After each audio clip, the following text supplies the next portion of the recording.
चुनाव आयोग के चुने जाने की, तब मानेंगे हम कि चुनाव ठीक होगा।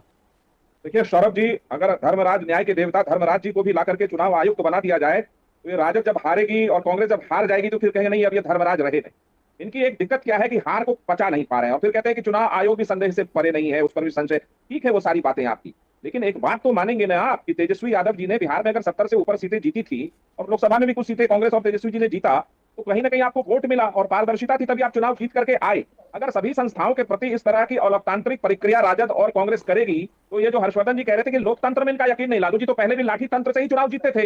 बैलेट बॉक्स को कहते थे जिन्न निकलेगा। वोटर आईडी कार्ड का विरोध किया था लालू जी ने 1993 में, टीएन सेशन के पास पहुंचे, हाथ में टॉफी लिया, टीएन सेशन जी को खिला दिया, कहा कि नहीं गरीब लोग कैसे वोटर आईडी बनाएगा। तो इनका किसी भी प्रगतिशील समाज के किसी भी तथ्य में कोई यकीन है नहीं। दूसरी बात एक मैं और कहना चाहता हूं, हाँ ये यकीन कर सकते हैं अगर कल राहुल जी को चुनाव आयुक्त बना दिया जाए, आज तेजस्वी जी को उप चुनाव आयुक्त बना दिया जाए, वहीं से फैसला हो, एक दफ्तर कांग्रेस के चुनाव आयोग का, एक दफ्तर कांग्रेस के घर में, एक दफ्तर लालू जी और तेजस्वी जी के घर में बना देंगे और उनसे आदेश लेता रहेगा, तो इनको लगेगा चुनाव आयोग बहुत उत्तम काम कर रहा है। इन्होंने भारत के लोकतंत्र को मजाक समझ लिया है क्या? ये एक सही वक्त है, मैं कई डिबेट में बोल चुका हूं कि अब एक बात पर राष्ट्रीय बहस होनी चाहिए कि कोई भी व्यक्ति अनर्गल टिप्पणी और आरोप लगा करके किसी भी संवैधानिक संस्था पर बिना सब्सटेंटिव एविडेंस के अगर ऐसा करता है उस व्यक्ति को 2 साल की सजा होनी चाहिए और उसके चुनाव लड़ने पर रोक होनी चाहिए। भारत का लोकतंत्र मैच्योर हो रहा है, दुनिया में महाशक्ति के रूप में भारत उभर रहा है। सत्यप्रकाश जी, समय नहीं है, लेकिन मैं विनोद जी का कमेंट चाहते हुए जरूर लेना चाहता हूं। राजनीतिक दल एक दूसरे पर आरोप लगाएं, उनकी राजनीतिक जरूरतें और मजबूरियां होती हैं। सवाल यह है कि आम आदमी का इस तंत्र से, इस व्यवस्था से विश्वास नहीं उठना चाहिए।